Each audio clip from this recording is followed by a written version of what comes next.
There are two really great show commands that you can utilize to verify the HSRP status. Show standby brief gives a very tight, compact brief output for the interfaces and the groups they're participating in.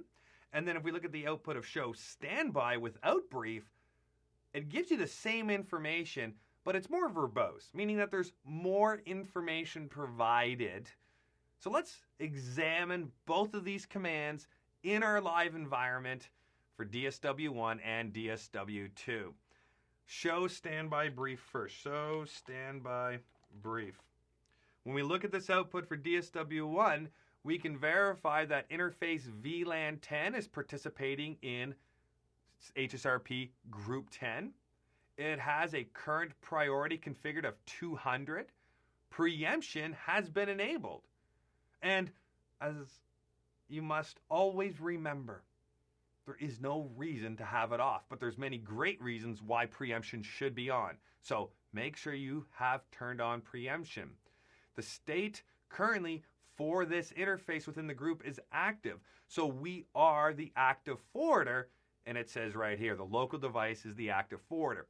And the standby device is 10112. The virtual IP address for the group is 10.11.62. So if we analyze DSW2 in the same command, show standby brief, we'll see from this output that the current priority is 150 for the interface VLAN 10 in group 10, and it is the standby. It is the standby device. The active device has the IP address of 10.1.1.1, which is the IP address of interface VLAN 10 on DSW1. So as the hello packets keep going back and forth through the layer 2 environment between DSW1 and DSW2, they exchange this information with each other so they can keep track of who is active and who is standby. On DSW1, if we analyze the output of show standby, so without the brief option, we can see from this output that it says the state is active. So we are currently the active forwarder for group 10 and its interface VLAN 10 that is participating in group 10. We can also verify the virtual IP address, 10.1.1.62, but here is where we can verify the virtual MAC address associated with that virtual IP address. So when the client, PC1 as an example, says, hey, I need the MAC address for 10.1.1.62, well, this is what it will receive back in the ARP reply. 00000C07AC0A. We can verify the timer so that hello packet's going back and forth every 3 seconds by default. And the active forwarder and the standby device will both be sending hello packets because they need to inform each other that they exist. They need to identify who is currently active and who is currently standby.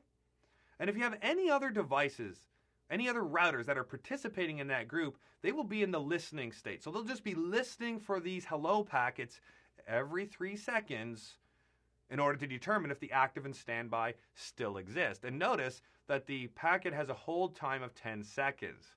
So if all of a sudden we don't hear from the active device within 10 seconds, then we fail over. So these are the default timers. 3 seconds for hellos, 10 seconds for hello times, and if all of a sudden we don't hear from that active device within 10 seconds, that's when the failover occurs.